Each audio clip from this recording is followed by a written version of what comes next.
Okay. It's weird when the camera's on. A little bit. The camera's been on though. It's fair. Okay, very true. So we're here because we were on the phone today, and strangely, oddly enough, we both had the same experience, which was we received a lot of caring and loving messages from our community, from the conscious community, and the question was, are you okay, and what can I do to support? I want to do something. And it's interesting because that question has been coming up a lot, but I haven't all the way been able to answer it because I'm not the person that has a laundry line of this organization supports this. I've researched this, right? And Spirit made it very clear that isn't the role that I play during this shift, during this paradigm shift. So we're talking on the phone, and an aha happens, like the light bulb went off. And I just thought that we should share it because I have been silent. I want to take accountability for the fact that I have been showing up in these communities where it's clearly abundant and has endless resources, and I have not asked. So then I'm holding myself accountable and asking myself the question now, like, why didn't I ask? Why didn't I feel comfortable? And I realized it leads me back to that same narrative. I didn't ask because I didn't want to be the Black girl that needs something from these successful people. So I just kept my mouth shut. And because I desperately wanted to be equal, because I do see oneness, I do see wholeness, I do see myself in that community, and I just got comfortable with being accepted in that community. But the reality is I actually had things that I needed support with, and I let my old narrative, the narrative that America placed upon me, determine my own value. So I think to answer the question now, and like I would love for you to jump in whenever, but like to answer the question now, receiving a text saying, how are you and what can I do to support the movement? Well, what it looks like is investing in us. It is investing in our business. We've done the work. We've done the workshops. We've done the MITT. We've done the things. We've done the Aya ceremonies, the mushroom ceremony, all the things. We've done all of this work, the same work that you guys have done. And still, we don't receive the same investors. We don't receive the same acknowledgement. We don't have the same platform. So it's a little, I don't know, it brings up some stuff when I get that question. So basically we're saying that it's time for us to get real. Basically, it's time for us to unite in a way that is not comfortable for one group while the other is being oppressed. Right. When we were talking about solidarity is not about charitable work. It's not about how can I help you from my pedestal. Solidarity is never met until we see each other. Yes. Until we see ourselves within each other, basically. And I think that there is a discomfort in answering the question. There's also a discomfort in asking the question because we all know the truth. We are all divine. Right. There's no, oh my God, I feel bad for you. Right. It's basically, if you feel bad for me, you feel bad for yourself. Because we are one. And there's a lot of people that have known us, that have known other people of color, indigenous people, or even in general women, and have the power to connect people together. Yes. The right resource, the right outlet to be able to create platform. Yes. The way to help Black people is to invest in the leadership, in the leaders.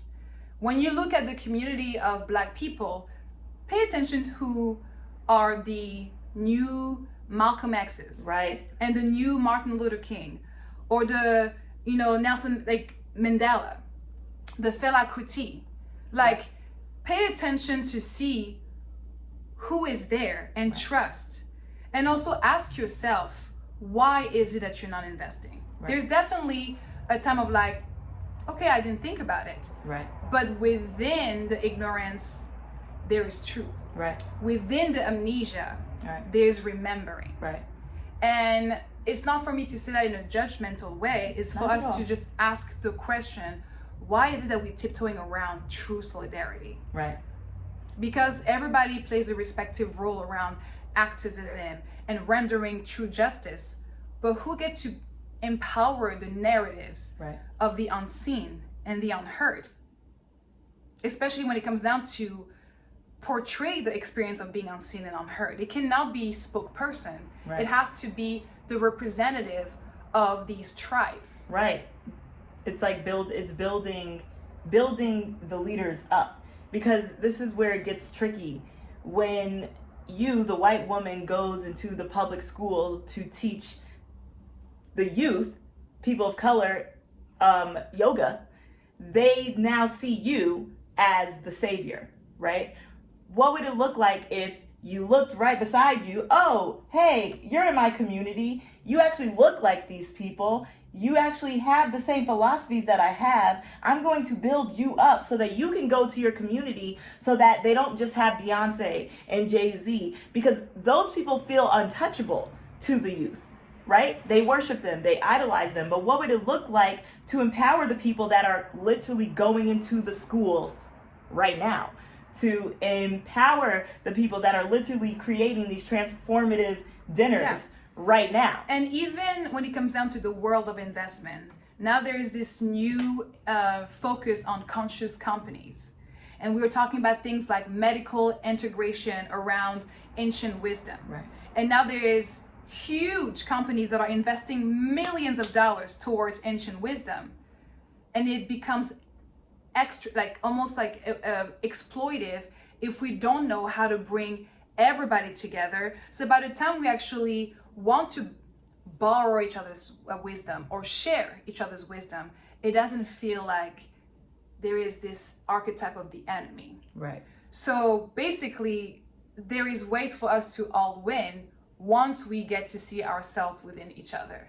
And that's what we were talking about. It's not just to be like, it's my time to shine. No. Everybody wins. Right. Literally everybody wins. And I feel like there is a narrative within the white narrative that feels like if I give the platform, I will lose mine. Right. And that's scarcity. Right. That is actually the twisted version of what scarcity is. Right. And it's time for us to call it out, not from a place of judgment, from a place of accountability. Yeah. If we don't win together, we're losing. We're losing. Everything gets lost. And you guys know what the hell I'm talking about. Look at what's going on. You and so many other people, and even us, are trying to fix a system that's already collapsing. Right. We are trying to give money to organizations that we don't even know who the people are actually governing those organizations, but you know us. You've seen what we have done. You've seen the same narrative that we have consistently pushed. Right. Why would you put money in strangers that you haven't even transformed yourself with, right, that you haven't gone through the darkness with, right, that you have not gone through the light with, right, and give your energy to them when we are here? Right here. Hey. Right here. Hello. Hello. Hi. Hey. Siana, the portal's open. The portal is open. The hut. Oh my God, I'm opening an indigenous incubator in Topeka Canyon. Who wants to be in? I want to be the bridge, guys. I want to be the bridge. Hey, I'm the bridge in the in-between. Why are you not investing in me? I am the bridge. I am the bridge. I've been saying it in the TP. Been saying it. So there's definitely a lot of passion, because this is no longer a drill. This is no longer a game. There are people dying. What you hear about us when it comes to passion and loudness is because we are trying to have the world pay attention. Please. And racism right now is a catalyst, because it's not just a black and white. No. Eventually, racism is going to be the pattern for us to connect back to Native Americans, to the Hispanic community, to all the people who haven't seen, like, this is not black or white. It's bigger than that. This is cosmic. Yes. It's cosmic. It's cosmic. Something else that comes up, it's like there's this perspective, of the leaders where it's like, wait, hold on, I want to fight for the cause, and like I see what your brothers and sisters are doing, but it needs to be more organized. Like, who's the leader? Who's the Malcolm X? Who is the Martin Luther King? Who are they? And it actually saddens me because I'm like, actually, you're right.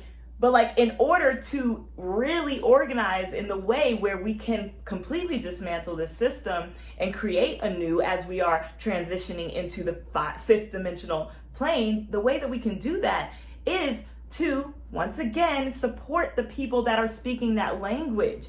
Because my brothers and sisters in Compton, half of them don't even know what ayahuasca is. Half of them don't even know that is their practice. And on the other side, the most empowered Black entities of our communities knows how to play the Western game without knowing the ancient wisdom to integrate that. Right. We're all about like, let's have business. Let's also make the millions. Let's be as powerful as the white people. If they can do it, so, yes, we already know that as a given.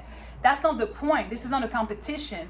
It's understanding our respective role and understanding that all of our colors bring the full picture. Yes. And so there is a urgency in preserving indigenous cultures and coming down with it to say, this are all the system, biased and non-biased. Yes. We literally just like play Russian roulette with our lives based on artificial stuff like a calendar and these society-based patterns. Time.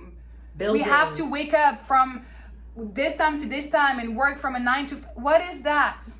It's not how we do it. It's not natural to the It's body. not And it. I'm not saying that one way is wrong and the other way is right. I'm just saying that it has to be inclusive. There should be space for everyone. And for all systems. That's it. You know what I mean? Like me, I don't want to be in front of the screen right now, to be honest. Like, I don't want to be an influencer. I don't even know how to barely work this technology. I really don't. I don't even want to be here talking to y'all right now, to be honest. I don't. I want to be around a fire. I want to hear music. I want to sing. I want to chant. I want to channel. I want to channel. I want to make good love. I want to just have fun and celebrate. One of the reasons why investing in Black leadership, in indigenous leadership, in women leadership is because we channel some of the stuff that cannot be explained into this realm. And if we don't have the platform that takes us away from the statics, from the glitches, from the doubts, look at the environment, it's not in favor of who I am as a Black person, as an indigenous person, it gives a distorted version of our reality. So by actually investing in Black leadership, we get more tools to actually optimize our resources together. Yeah. It is not a, how can I help you? It's more like, how can we support ourselves? There is something called cultural extinction that's happening. We're losing languages from the ancient world. We're losing identities. Because of what? Only one person gets to win? How ridiculous is that? That's not fair. Let's make it a win-win. It's not even it's just, it goes beyond fairness. It's a loss for all of us. And so we just want to invite all of us to actually take some time to think about that. It's not even, it's going to look different for everybody. There's no like, this is the list. If you're a filmmaker, bring new narrative. Right. If you're an investor or you know someone who has the money, who wants to invest in something that goes beyond our own, mindset and understanding, bring them, pull up. Yes. Pull up. Please. That's it. For everyone's sake. And that's it. You know where to reach us. You know we love you. We love you. We love you completely and wholly. If you're not quite clear on what I do and what my mission is, please go to IBEIAM.com. IBEIAM.com. See what my mission is. See what I put together. See what my business is. And if you want to invest, you know me. You got my number. And when it comes to me, talk to me as much, because I'm not doing this social media thing anymore. I really want to go back to verbal agreement, to integrity, to when I look at you in the eyes, you know, we can definitely do the Western way where it's like, here are my statistics, here are my numbers, because it's important too. Mm-hmm. But it's also a thing of like, if you feel it, reach out. If you don't, there's nothing forceful. All we are doing right now is to tap into the purest form of our truth and stop the bullshit. Yeah. Stop being shy around asking or even sharing your feeling. You are entitled to feel whatever the hell you want to feel. It's not even okay, this is your time to shine because I'm going to put myself there. No. Yeah. We get to actually say how we feel so we can move forward. And that's that. That's that. I think that's enough. I know it's long, but you know. We'll see. Time is an illusion. We'll see on the other side. Definitely illusion. Look, see, Bobby, dancing other through worlds. All the side. thing. We got this. We got this. We got it. I still want to love you. That's it. Okay, bye.